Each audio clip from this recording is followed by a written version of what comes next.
Hi friends, सबियाज रेसिपीमध्ये आपले स्वागत आहे। तर आज आपण बनवणार आहोत साबुदाण्याची खिचडी। तर यासाठी मी घेतलेला आहे 3 वाटी साबुदाणा आणि तो मी रात्रीच 2 ते 3 पाण्याने स्वच्छ धुवून त्याचा पूर्णपणे स्टार्च काढून भिजवून ठेवलेला होता रात्रभर। आपण पाहू शकता साबुदाणा किती सुट्टा झालेला आहे। अशा पद्धतीने शाबू व्हायला पाहिजे। तर इथे मी घेतलेला आहे एक अर्धी वाटी इतका शेंगदाण्याचा कूट। शेंगदाणे हे मी भाजून त्याचे कूट करून घेतलेले आहेत। तसेच एक स्मॉल साईजचा पोटॅटो एक घेतलेला आहे, तो मी कच्चा घेतलेला आहे इथे, त्याचे बारीक स्लाइस केलेले आहेत। तसेच 3 हिरव्या मिरच्या, कढीपत्ता, जिरा आणि चवीनुसार मीठ। तर चला आपण बनवूया खिचडी। तर यासाठी आधी गॅसवर कढई ठेवायची, त्याच्यामध्ये 2 चमचे इतकं तेल घालायचं आणि तेल गरम झाल्यानंतर त्याच्यामध्ये हा आपला जो पोटॅटो आपण स्लाइस करून ठेवलेला होता तो याच्यामध्ये ॲड करायचा आणि तेलामध्ये याला ना चांगला गोल्डन कलर येईपर्यंत फ्राय करायचा। कारण हा पोटॅटो कच्चा आहे ना, म्हणून याला तेलामध्ये आधी फ्राय करायचा। मग त्याच्यामध्ये ॲड करायचं जिरं आपलं, त्याच्यानंतर आपण बारीक कापून ठेवलेली मिरची आणि कढीपत्ता। आता याला चांगलं तेलामध्ये फ्राय करून घ्यायचं।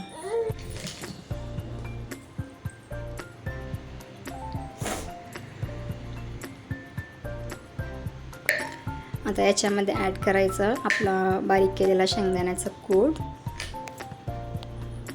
यालाही चांगलं मिक्स करून घ्यायचं।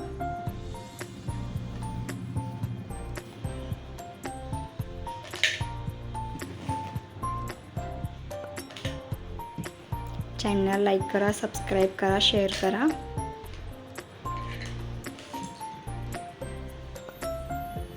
आता याच्यामध्ये ॲड करायचं चवीनुसार मीठ।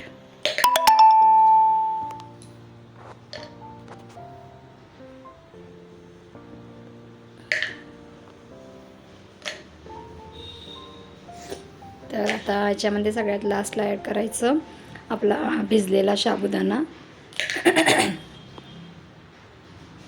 आणि याला चांगलं आता एकजीव करून घ्यायचं।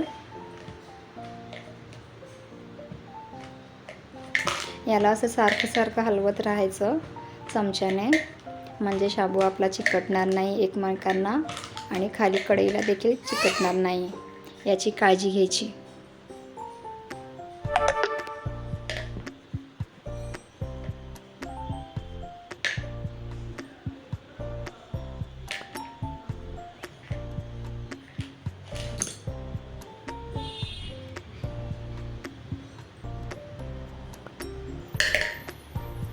या साबुदाण्याचा ना जोपर्यंत कलर चेंज होत नाही ना तोपर्यंत याला असं हलवत ना ते शिजवून घ्यायचं तेल कढईमध्ये। याला एक 2 ते 3 मिनिटासाठी असं झाकण लावून ठेवून देते मी।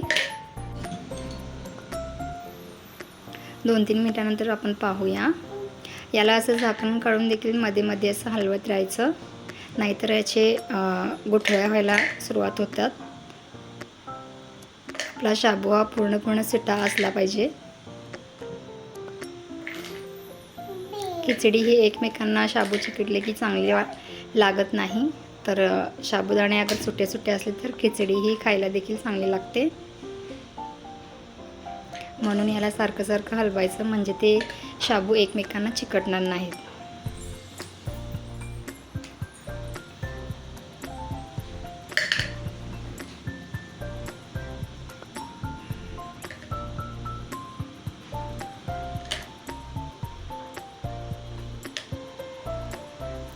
आता खिचडीचा हा कलर चेंज झालेला आहे, आपण पाहू शकता।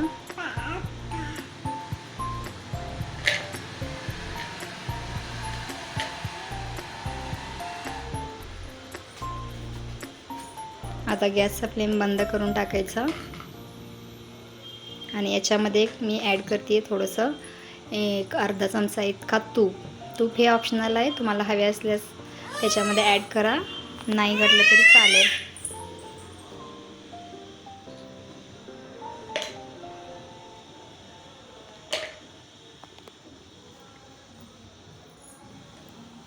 याला चांगलं एकजीव करून घ्यायचं तूप घालून। आणि ही झाली आपली शाबू खिचडी तयार. शाबू आणि बटाट्याची खिचडी आपण याला म्हणू शकता.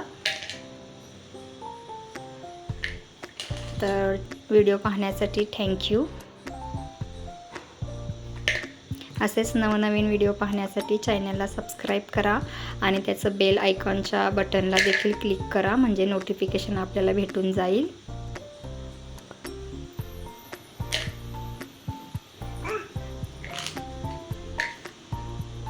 थँक्यू. भेटूया पुढच्या रेसिपीमध्ये.